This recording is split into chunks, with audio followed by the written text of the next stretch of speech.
안녕하세요. 영등포구 사회적경제 아카데미 제2강 사회적 경제 기업의 유형 제1차 시 사회적 기업의 이해 강의를 시작하도록 하겠습니다. 저는 오늘 강의를 맡은 사회적 협동조합 노는매기 이사장 박상호입니다. 저와 협동조합이 인연의 시작은 흔히 많이 아시는 생활협동조합 조합원으로 건강한 먹거리와 착한 소비 생활을 하는 것부터였던 것 같습니다. 아마 2001년으로 기억되는데요. 시간이 많지 않은 관계로 바로 본론으로 들어가야 할 것 같습니다. 제가 앞으로 여러분과 함께 알아볼 내용은 사회적 경제 조직의 유형에 대해 5차 시에 걸쳐 소개해 나갈 계획입니다. 여러분, 사회적 경제라는 말 많이 들어보셨나요? 아직도 낯선 분들이 많이 계실 줄 압니다. 사회적 경제의 정의에 대해서는 많은 학자들이 각각 다양한 해석을 내놓고 있습니다. 그렇지만 찬찬히 들여다보면 비슷한 단어들이 나타남을 알게 됩니다. 공동, 사회적 가치, 협력, 연대, 호혜, 참여, 대안, 일자리, 사회통합, 이런 단어들이죠.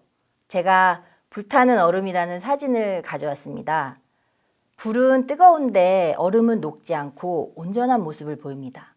뭔가 아이러니하면서도 이러면 좋을 것 같은 그런 거. 불도 살고 얼음도 사는 그런 상생의 모습이랄까요? 사회적 경제는 전통적인 비영리 기관의 역할과 이윤을 추구하는 기업으로서의 기능이 버무려진 제3의 영역이라고 할 수 있습니다. 사람 중심의 사람의 얼굴을 한 경제라고 할 수 있을 것 같습니다. 예를 들어 어떤 사회 문제나 이슈가 있다고 가정해 볼까요?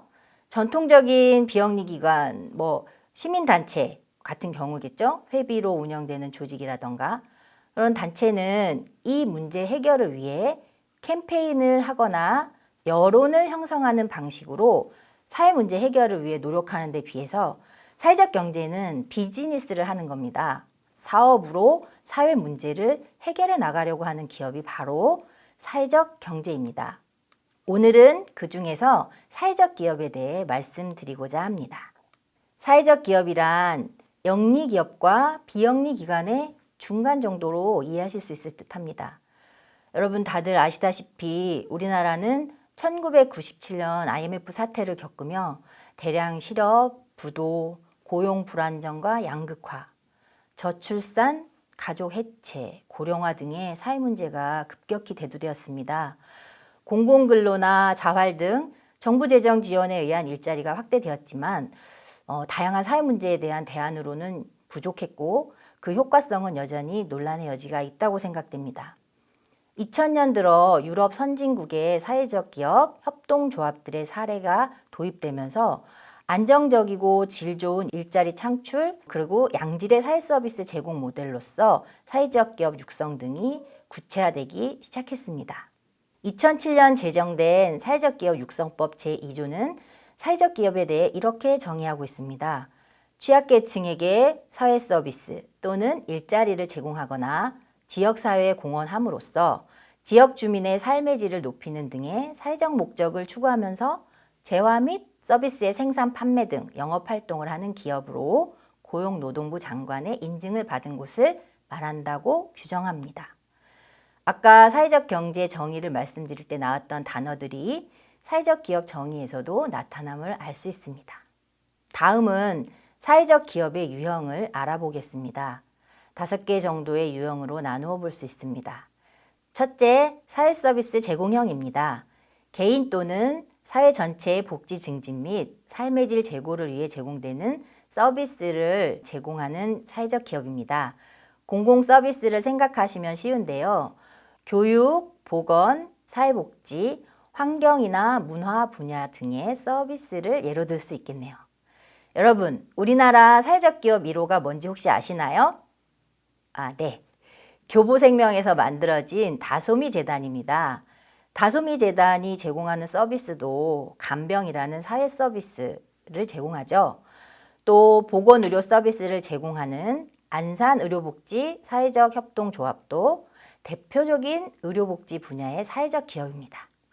두 번째, 일자리 제공형 사회적 기업 유형입니다. 기업의 주된 목적이 취약계층에게 일자리를 제공하는 유형입니다. 그렇고 그런 일자리가 아니라 괜찮은 일자리를 제공해야 합니다. 지속 가능하고 안정된 일자리라고 할 수 있겠네요. 베어베터라는 사회적 기업이 이 유형에 해당하는데요. 베어베터는 기업의 취지가 빵을 만들기 위해서 고용하는 것이 아니라 고용을 하기 위해 빵을 만든다고 합니다. 네, 멋지죠? 셋째, 혼합형이 있습니다. 이 유형은 일자리 제공형과 사회 서비스 제공형이 혼합되어 있는 유형을 말합니다. 다시 말하면 취약계층의 일자리 창출과 사회 서비스의 제공이 혼합되어 있는 유형을 뜻하는 것입니다.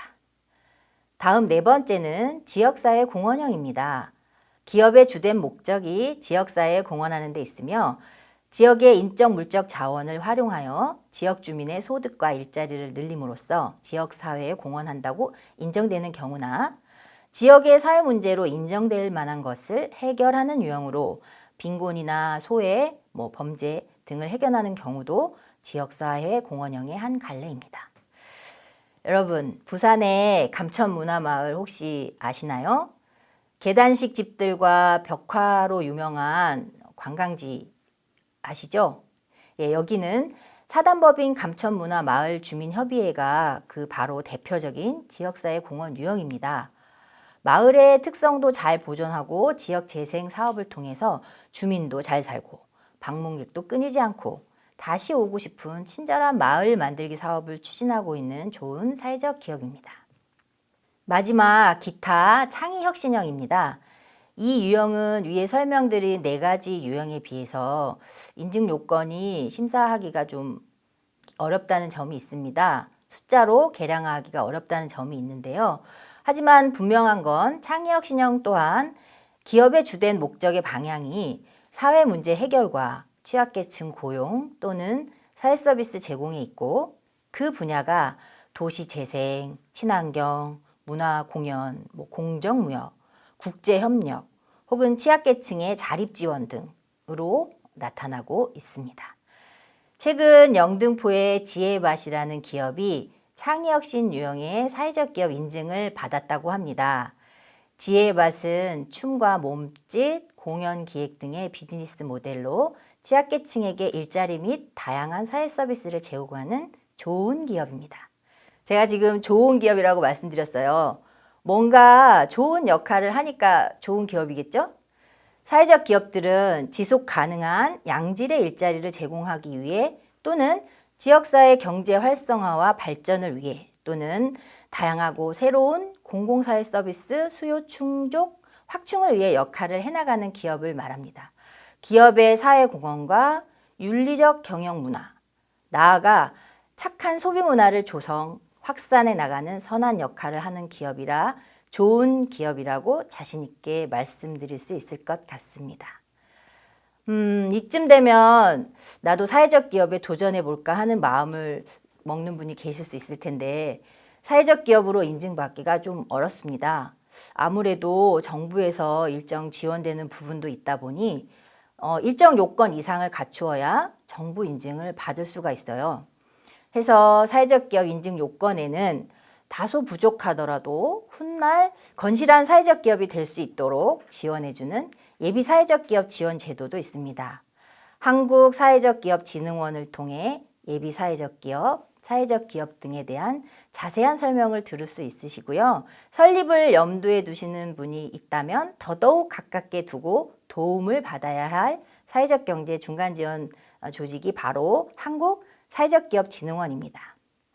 이상 사회적 경제의 특성과 사회적 기업이 무엇인지에 대해서 또 그 유형이 어떤 것이 있는지에 대해서 알아봤고 우리 사회에 어떤 선한 역할을 하는지 사회적 기업의 역할이 어떤 건지 대략 알아보았습니다.